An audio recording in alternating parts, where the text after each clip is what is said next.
வணக்கம் தமிழ் உறவுகளே, உங்களை சந்திப்பதில் பெருமகிழ்ச்சி அடைகின்றோம். உறவுகளே, உங்களுக்காக ஒரு அவசர தகவலை பரிமாற இருக்கின்றோம். அதாவது தமது சொந்த நாட்டிலிருந்து இடம்பெயர்ந்து பல நாடுகளிலே அகதி தஞ்சம் கோரி பல தமிழர்கள் வாழ்ந்து வருகிறார்கள். அவர்களுக்கு இப்பொழுது ஒரு இக்கட்டான ஒரு நிலை ஏற்பட்டிருக்கிறது. அதாவது ஒரு ஆபத்தான நிலை. அதை பற்றித்தான் உங்களோடு பகிர்கிறோம். உங்களுக்கு தெரியும், இங்கிலாந்திலும் பல தமிழர்கள் அங்கு அகதி தஞ்சம் கோரி வாழ்ந்து வருகிறார்கள்.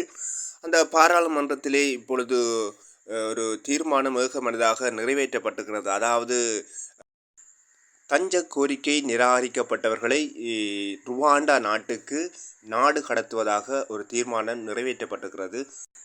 அது பற்றிய முழுமையான ஒரு தகவலையே உங்களோடு பரிமாற இருக்கின்றோம். உறவுகளை, நீங்கள் புதிதாக எமது தமிழ் என்ற யூடியூப் சேனலுக்கு வருபவராக இருந்தால் நிச்சயமாக எங்களுடைய தமிழ் என்ற யூடியூப் சேனலை சப்ஸ்கிரைப் பண்ணுவதன் மூலமும் பெல் பட்டனை கிளிக் பண்ணுவதன் மூலமும் எங்களோடு இணைந்திருக்கலாம். பாருங்கள், ருவாண்டா திட்டம் என்று ஒரு திட்டம் இருக்கிறது. அதாவது அகதிகளாக தஞ்சம் கோருபவர்களுடைய மனுக்கள் ஏற்றுக்கொள்ளப்படும் வரை அல்லது அது நிராகரிக்கப்படும் வரை அவர்களை ருவாண்டா போன்ற ஆப்பிரிக்க நாடு ஒன்றிலே கொண்டு போய் குடியேற்றுவார்கள். அங்கு குடியேற்றப்படும் பொழுது இங்கு அவர்களுடைய மனு ஏற்றுக்கொள்ளப்பட்டாலோ அல்லது அது நிராகரிக்கப்பட்டாலோ மீண்டும் அந்த நாட்டுக்கு அவர்கள் கொண்டு வரப்பட மாட்டார்கள். ஒரு ஆப்பிரிக்க நாட்டிலேயே அவர்கள் தொடர்ந்து இருக்க பணிக்கப்படுவார்கள். அதுதான் இந்த ருவாண்டா திட்டம்.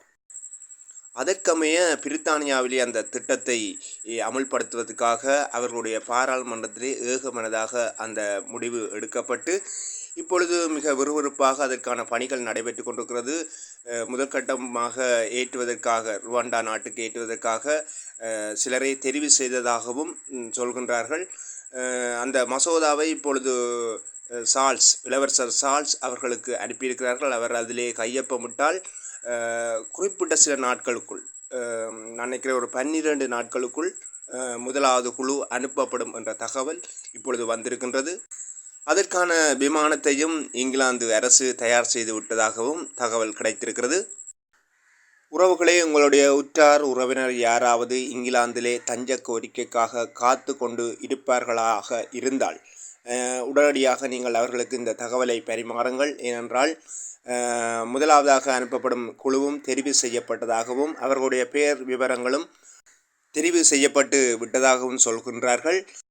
உடனடியாக இந்த தகவலை உரியவர்களுக்கு தெரியப்படுத்துங்கள்.